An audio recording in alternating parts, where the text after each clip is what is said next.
महाराष्ट्र विरोधी पक्ष नेता फडणवीस ने अपनी प्रेस कॉन्फ्रेंस के दौरान महानगर पालिका के विषय पर भी बात की। उन्होंने कहा कि वे महानगर पालिका गए थे, जहां महापौर और मनपा आयुक्त की तरफ से काफी अच्छा इंतजाम किया गया है। फडणवीस ने कहा कि अभी 42 कोविड अस्पताल है और बढ़ाने की जरूरत है। फिलहाल प्राइवेट अस्पतालों में 1800 बेड का भी इंतजाम हुआ है और नागपुर जिले में कोविड टेस्टिंग बहुत ही बड़े पैमाने पर की जा रही है, जिससे काफी फायदा हुआ है। राहुल गांधी अगर 2019 का अपना मैनिफेस्टो पढ़ते, उनको तो पता ही नहीं होता ना मैनिफेस्टो में क्या है, मैनिफेस्टो दूसरे तैयार करते हैं, तो अगर वो पढ़ लेते तो इस तरीके की बात राहुल जी नहीं करते, क्योंकि उनको पता चलता कि इसका मतलब 2019 में वो पूंजीपतियों के लिए काम कर रहे थे, ऐसा उसका मतलब जाएगा। और वैसे भी राहुल जी अभी शायद भारत में नहीं, ऐसा मुझे पता चला है, तो जो इन्फॉर्मेशन जाती है उस पर कोई ना कोई उनका ट्वीट करता होगा, पर वो अगर 2019 का अपना मैनिफेस्टो पढ़े तो इस प्रकार की बात नहीं कहेंगे। चलिए, मी आज महानगरपालिकेतही गेलो होतो। एकूण कोरोनाच्या जी काही परिस्थिती आहे त्या संदर्भातली इथली जी परिस्थिती आहे ती मी समजून घेतली। महापौरजी, सगळे पदाधिकारी, आमदार आणि आयुक्त होते। मला असं वाटतं की आयुक्तांनी आता बऱ्यापैकी त्या ठिकाणी सुधारणा केलेल्या मला पाहायला मिळाल्या। विशेषतः आता कोविड हॉस्पिटल्सची संख्या मोठ्या प्रमाणात वाढली आहे। आता जवळजवळ 42 कोविड हॉस्पिटल्स तयार झालेले आहेत आणि 102 पर्यंत संख्या नेण्याचा प्रयत्न आहे। आणि जवळजवळ या ठिकाणी मला असं वाटतं की आता 1800 बेड्स हे प्रायव्हेट हॉस्पिटलमध्ये तयार झाले आहेत आणि आत्ता आपण पीककडे चाललो आहोत, त्याच्यामुळे बेड्स हे अजून यापुढे देखील आपल्याला लागतील।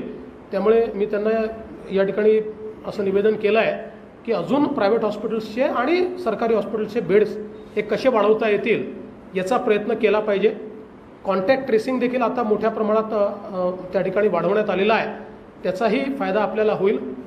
सगळ्यात महत्त्वाचं असं आहे की नागपूर जिल्ह्यामध्ये आपण टेस्टिंग चांगल्या प्रकारे करतोय। म्हणजे आज नागपुरातलं जे टेस्टिंग आहे ते समजा पर मिलियन पॉप्युलेशनचा आपण विचार केला तर मुंबईपेक्षा कितीतरी अधिक टेस्टिंग हे नागपूरमध्ये केलं जात आहे। आणि मला असं वाटतं की हीच स्ट्रॅटेजी असली पाहिजे। संख्या वाढली तरी टेस्टिंग मोठ्या प्रमाणात केलं पाहिजे, कारण मोठ्या प्रमाणात टेस्टिंग आणि कॉन्टॅक्ट ट्रेसिंगमधनं आयसोलेशन जर आपण केलं तर त्यातनंच आपण कोरोनाचा प्रादुर्भाव आहे तो कमी करू शकू।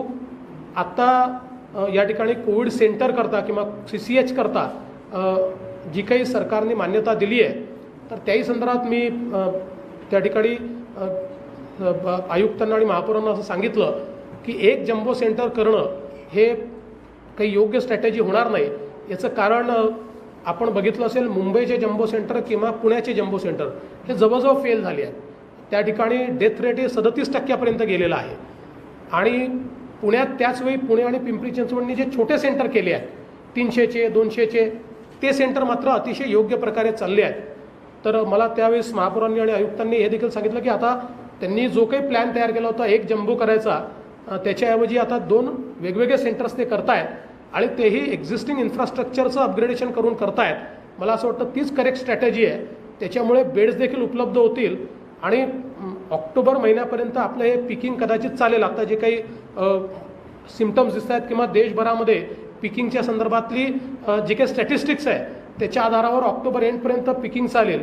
त्यामुळे ऑक्टोबरमधले जे पेशंट्स आहेत त्यांच्यापर्यंत हे जर आपण बेड्स या ठिकाणी तयार करू शकलो तर आयसोलेशन आणि क्रिटिकल पेशंटचं मॅनेजमेंट याच्यामध्ये एक मला असं वाटतं की फायदा आपल्याला मिळेल आणि त्यातनं परिस्थिती थोडी बदलेल। दुसरा एक महत्त्वाचा जे काही मला आज लक्षात आलं ते ॲम्ब्युलन्सची संख्या लक्षणीय या ठिकाणी वाढवण्यात आली आहे। दुर्दैवाने हर्स व्हॅन लागतात त्याची संख्या वाढवण्यात आली आहे। त्यामुळे जो रिस्पॉन्स टाईम आहे तो रिस्पॉन्स टाईम या ठिकाणी कमी होईल। अजूनही काही सुधारणा करण्याची आवश्यकता आहे, त्याच्यावरही चर्चा झालेली आहे। आणि महानगरपालिकेत आता रिक्रुटमेंटही महानगरपालिकेने सुरू केली आणि त्याच्यामध्ये मोठ्या प्रमाणात आता जे काही रिम्युनरेशन आहे ते वाढवल्यामुळे रिक्रुटमेंट करता लोक त्या ठिकाणी उपलब्ध होतील। सगळ्यात महत्त्वाचं जे वॉक इन आयसोलेशन सेंटर सुरू केलेलं आहे तेही महत्त्वाचं आहे, कारण जे सिम्प्टोमॅटिक पेशंट असतात टेस्टिंगपासनं तर रिझल्टपर्यंत त्यांचं आयसोलेशन हे कुठे होत नाही आणि असे पेशंटच मोठ्या प्रमाणात लोकांना संक्रमित करतात। तर त्यांच्याकरता एक वॉक इन आयसोलेशन सेंटर देखील विथ ऑक्सिजनेटेड बेड जे महापालिकेने तयार केलं आहे एक चांगली त्या ठिकाणी मला असं वाटतं परिस्थिती आहे। पण अजूनही बेड मॅनेजमेंटमध्ये अधिक सुधारणा करावी लागेल. त्या संदर्भात मला असं वाटतं की महानगरपालिका तयारी करते. अनिल देशमुखांनी काल स्टेटमेंट केलं, मग ते रिट्रॅक्ट केलं. त्यांनी असं सांगितलं मी असं बोललोच नाही. मला असं वाटतं की ज्यावेळेस ते मुलाखत देत होते त्याच वेळी त्यांनी अधिक स्पष्टता आणायला हवी होती. महाराष्ट्राच्या इतिहासामध्ये कोणत्याही गृहमंत्र्याने आपल्या पोलिसांवर आजवर इतका अविश्वास दाखवलेला नाही. आणि सगळ्यात महत्त्वाचं असं आहे, पोलीस कुठल्या पक्षाचे नसतात. आम्ही सत्तेत आलो त्यावेळेस 15 वर्ष काँग्रेस राष्ट्रवादीचं राज्य होतं, तेच पोलीस होते. परंतु त्याच पोलिसांना सोबत घेऊन आम्ही उत्तम काम करण्याचा प्रयत्न केला. कारण शेवटी सरकार जे सांगतं ते पोलिसांना ऐकावं लागतं आणि त्यानुसार पोलीस काम करत असतं. काही ठिकाणी त्यांना प्रोफेशनली सगळे अधिकार आहेत आणि म्हणून मला असं वाटतं की हे उद्गार जे त्यांनी काढल्यात, आता ते म्हणतात मी काढलेले नाही आहेत, आपण त्यांना बेनिफिट ऑफ डाऊट देऊ की त्यांनी ते काढलेले नसतील, पण त्यांच्या बोलण्याचा तसा अर्थ निघणं हे देखील योग्य नाही आहे. आपल्या पोलिसांवर असा अविश्वास तुम्ही दाखवता आणि मग दुसऱ्याने आपल्या पोलिसांना काही म्हटलं तर त्यातनं मात्र महाराष्ट्राचा अपमान होतो. त्यामुळे मला असं वाटतं की त्यांनी तोलून मापून बोललं पाहिजे आणि विशेषतः पोलिसांवर अविश्वास दाखवणं हे योग्य नाही आहे. दुसरं एक अजून मला त्या बातमीत वाचायला मिळालं, ते बोलले आहेत की नाही मी त्यांचा इंटरव्ह्यू बघितलेला नाही, पण त्यात मला असं वाचायला मिळालं की टेलिफोन टॅपिंगच्या संदर्भातले अधिकार हे आता गृहमंत्र्यांनी स्वतःकडे घेतलेले आहेत. यापूर्वी ते असे त्या बातमीत लिहिलं होतं की पूर्वी मी गृहमंत्री असताना ते माझ्याकडे होते, पण मध्यंतरीच्या काळात डीजींनी काहीतरी मुख्यमंत्र्याची सही घेतल्यामुळे ते डीजींकडे गेले. टेलिफोन टॅपिंगच्या संदर्भात सर्वोच्च न्यायालयाने नियम तयार केलेले आहेत. कोणताही राजकीय व्यक्ती त्यात हस्तक्षेप करू शकत नाही. माझ्या काळात नाही, त्याच्या आधीच्या काळात नाही आणि आताच्या काळात नाही. या संदर्भातले सगळे अधिकार हे मुख्य सचिव, अप्पर मुख्य सचिव यांना देण्यात आलेले आहेत. ज्यावेळेस एखाद्या कारणाकरता एखादं अशा प्रकारचं टेलिफोन टॅपिंग करायचं असतं त्यावेळी कमिशनर इंटेलिजन्सला अतिरिक्त मुख्य सचिवांकडे प्रपोजल टाकावं लागतं. त्यांनी मान्यता दिल्यानंतरच ते करता येतं. ते कधीही गृहमंत्र्याकडे, मुख्यमंत्र्याकडे जात नाही, पाठवताही येत नाही, याचा रिव्ह्यू देखील घेता येत नाही. गृहमंत्र्यांना आणि मुख्यमंत्र्यांना याचा रिव्ह्यू देखील घेता येत नाही. याचा रिव्ह्यू घेण्याचे अधिकारही केवळ आणि केवळ मुख्य सचिवांना देण्यात आलेले आहेत. त्यामुळे ही जर बातमी जी मी वाचली ती खरी असेल तर सुप्रीम कोर्टाच्या निर्णयाच्या विरुद्ध हे काम होत आहे. त्यामुळे माझा त्यांना सल्ला असेल, त्यांना नको असेल तरी सांगतो आणि विरोधी पक्षाचा नेता म्हणूनही सांगतो, अशा प्रकारचे अधिकार त्यांनी घेतले असतील तर ते सुप्रीम कोर्टाच्या कायद्याचं उल्लंघन आहे. असे अधिकार त्यांना घेता येणार नाही. सामनामध्ये आज छापून आलं की पहाटेचं सरकार वाचवण्यासाठी काही अधिकारी धडपड करत होते. सामनामध्ये रोज काहीतरी छापून येतं, त्याच्यावर थोडी रिॲक्शन द्यायची असते. त्यांना कामच काय, रोज त्यांना लिहायचंच आहे की नाही.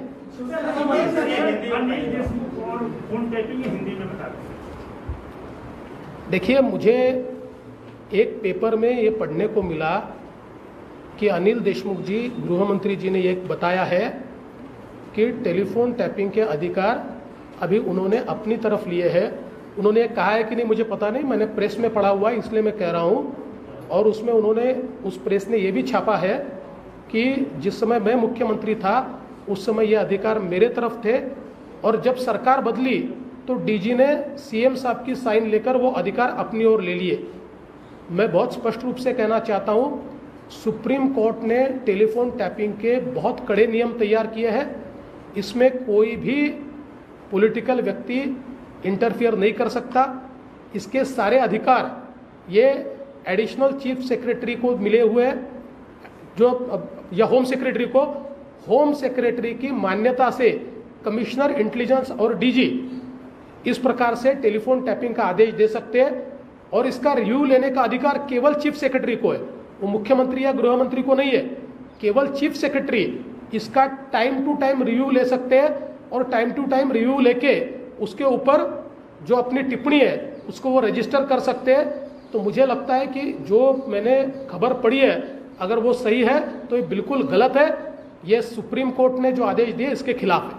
सर, नागपुर के अंदर में ऑक्सीजन का काफी कमतरता चल रही है, ऐसे जो पेशेंट भी काफी मृत्यु भी पड़ रही है, इसके लिए महानगर पालिका को क्या? देखिए, मैंने महानगर पालिका को ऐसी एक सूचना की है, क्योंकि ऑक्सीजन से भी ज़्यादा ऑक्सीजन स्टोरेज और ट्रांसपोर्टेशन का यहाँ पर प्रॉब्लम है।